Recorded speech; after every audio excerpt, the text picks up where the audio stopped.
अस्सलाम वालेकुम नाज़रीन, आप देख रहे हैं जीवन पाकिस्तान में आपका होस्ट पीर बख्श अलवी। नाज़रीन, जैसा कि आपको पता है कि ईद कुर्बान का दिन है और हर तरफ लोग कुर्बानी कर रहे हैं, ईद मना रहे हैं। तो इसी तरह से हमारे जो बैरून ममालिक रहने वाले पाकिस्तानी हैं ना, वो भी पाकिस्तान में ऐसे लोगों के लिए कुर्बानी का एहतमाम करते हैं कि जो लोग साहिब हैसियत नहीं है, तो उनके लिए ज़्यादा से ज़्यादा गोश्त तकसीम हो सके, तो इसलिए वो एहतमाम करते हैं। तो उसके बारे में लोगों को इन्फॉर्मेशन नहीं होती है कि कुर्बानी किस तरह की जाती है, किस तरह नहीं की जाती है, इसके क्या मामलात होते हैं, क्या मसाइल होते हैं। तो इसके लिए हमारे पास एक अलामा साहब हैं, तो इनसे मिलते हैं, इनसे बात करते हैं और इस बारे में इनसे मालूमात हासिल करते हैं। अस्सलाम वालेकुम शाह जी। वालेकुम अस्सलाम वरहमतुल्लाहि वबरकातुहू। अच्छा, सबसे पहले तो आप अपना तारुफ करवा दीजिएगा। जी, मेरा नाम सैयद वकील हुसैन काज़मी है और मैं यहाँ इस्लामाबाद में एक दही इलाका है बटाना कलां, वहाँ पे इमामत करता हूँ और इसके अलावा एक दीन इदारा है, वहाँ पे तदरीस की खिदमत सर अंजाम दे रहा हूँ। माशाल्लाह। अच्छा शाह जी, अवाम बैरून ममालिक पाकिस्तान जज्बा तो रखते हैं, जितने भी पाकिस्तानी वहाँ पे रहते हैं बैरून ममालिक पाकिस्तानी, वो जज्बा रखते हैं कि हम यहाँ पर पाकिस्तान के अंदर कुर्बानी करें और इज्तिमाई कुर्बानी में भी हिस्सा डालें। तो उनको मसाइल का ना पता होने की वजह से कई दफ़ा ऐसा होता है कि कुर्बानी ज़ाया होने का भी होता है मामला।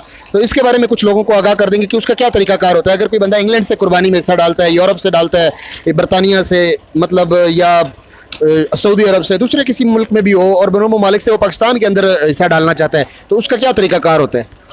बिस्मिल्लाहिर्रहमानिर्रहीम। देखें, बेसिकली कुर्बानी ये वक्त के अंदर करनी होती है। कुर्बानी के अय्याम ये 3 दिन मखसूस होते हैं, 10, 11 और 12 ज़ुल्हिज्जतुल हराम। तो अब जो लोग ओवरसीज़ से कुर्बानी करते हैं, उनकी कुर्बानी के लिए लाजम ये होता है कि जहाँ पे बंदा मौजूद है वहाँ भी ये कुर्बानी का इल्ज़ाम हो और जहाँ पे कुर्बानी की जा रही है वहाँ भी कुर्बानी का दिन होना चाहिए। अब बिलफ़र्ज़ ऐसा है कि जिस तरह सऊदी अरबिक में इस मरतबा एक दिन पहले 10 ज़ुल्हिज्जतुल हराम है और हमारे यहाँ एक दिन बाद में है। ठीक है। अब अगर हमारे यहाँ कोई तीसरे दिन कुर्बानी करेगा, उसको कुर्बानी हो जाएगी, लेकिन अगर तीसरे दिन कुर्बानी कर रहा है जो उसके अंदर हिस्सा उस शख्स का है जो सऊदी अरबिक में है, सही, या ऐसे मुल्क में है जहाँ पे तीसरा दिन नहीं है, तीसरे दिन कुर्बानी नहीं है वहाँ पे, तो उसकी कुर्बानी नहीं हो सकती यहाँ पर। और वक्त का भी होता है शाह जी इसमें कोई कि अगर ये सुबह का टाइम है या ईद नमाज से पहले का बाद का, इसका कोई होता है?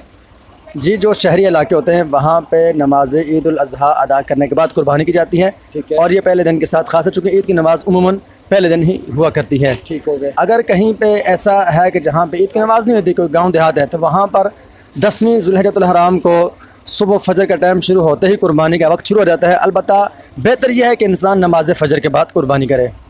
ठीक हो गया। यानी कि ये आप बता रहे हैं कि अगर कोई शख्स ईद उल अज़हा की नमाज़ पढ़ने से पहले भी कर लेता है तो इसमें कोई प्रॉब्लम नहीं है, वो उसकी कुर्बानी हो जाएगी? नहीं, ऐसा नहीं है। मैं ये कहना चाहता हूँ जहाँ पे ईद की नमाज वाजिब नहीं जिन लोगों पर, ठीक है, वो अगर कुर्बानी करना चाहते हैं तो जैसे ही 10 ज़ुल्हिज्जतुल हराम की फजर की नमाज का टाइम शुरू हो जाएगा, कुर्बानी का वक्त शुरू हो जाएगा। लेकिन उनके लिए भी मुस्तहब यह है कि वो नमाज फजर को अदा करने के बाद कुर्बानी करें। और जहाँ पे नमाज ईद उल अज़हा जिन लोगों पर वाजिब होती है, उन लोगों के लिए ज़रूरी यह है कि वो नमाज ईद उल अज़हा की अदायगी पहले करें और उसके बाद कुर्बानी का जो ये वजूब है इसको बजा लाएँ। अगर बिलफर्ज़ कहीं पे नमाज अदा करने से पहले शहरी इलाके में कुर्बानी करते हैं तो उनकी कुर्बानी नहीं होती। ठीक है। तो दूसरा ये शाह जी, अब यहाँ पर तो जो बंदा मौजूद है उसने अपना हिस्सा लिया, उस हिस्से में वो जो तकसीम कारी होती है वो तकसीम कारी की और उसके बाद उसने वो गोश्त तकसीम कर दिया, एक अपना हिस्सा, एक मतलब रिश्तेदारों में या गरीबों में तकसीम करने वाला, और तीसरा हिस्सा उसको क्या कहलाएंगे? जी, बेसिक ये है कि गोश्त के 3 हिस्से करने चाहिए, ये मुस्तहब अमल है। एक हिस्सा वो अपने घर के लिए रख लें, ठीक है, एक हिस्सा अपने अज़ व अक़ारिब में तकसीम कर दें, ठीक है, और एक हिस्सा जो गुरबा, यतीम, मसाकिन लोग हैं उनमें तकसीम कर दें। ये एक बेहतरीन अमल है, उसे मुस्तहब अमल करार दिया गया है। ठीक है। अब ये तो उस बंदे के लिए जो पास मौजूद है। अब एक बंदा दूसरे मुल्क में बैठा है, वो यहाँ पर मौजूद ही नहीं है, तो उसका ये जो हिस्सा होगा उसकी तकसीम कारी किस तरह से की जाएगी, उसका क्या निज़ाम होगा, या वो सारा का सारा तकसीम कर दिया जाएगा? इसके बारे में कुछ रहनुमाई फरमाएंगे? जी, देखें, जिसकी तरफ से कुर्बानी की जा रही है वो अपनी कुर्बानी के गोश्त के मुताल्लिक इख्तियार रखने वाले हैं। ठीक है। जैसी वो इजाज़त देगा, अब जो उसकी तरफ से कुर्बानी कर रहा है, जो उसका आगे वकील बना हुआ है, उस पर लाजिम है कि वो वैसे ही उसका गोश्त तकसीम करे जैसे उसने इजाज़त दी है। बिलफर्ज़ उसने ये कहा कि मेरा गोश्त सारे का सारा गरीब लोगों में तकसीम कर देने, तो अब गरीब लोगों में ये तकसीम करेंगे।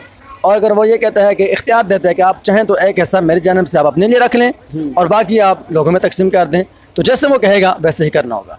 सही हो गया। यानी कि जिस तरह से वो कहेगा उस तरह से तकसीम करना होगा। अच्छा, दूसरा शाह जी, अगर कोई बंदा जैसे कि किसी का कोई वालिदैन में से कोई चला गया है, या अब कोई नबी पाक सल्लल्लाहु अलैहि वसल्लम की तरफ से करना चाहता है, या मतलब अपने बुज़ुर्गों की तरफ से कोई कुर्बानी करना चाहता है, तो क्या इस तरह से कुर्बानी करने का उसका क्या तरीक़ाकार होगा?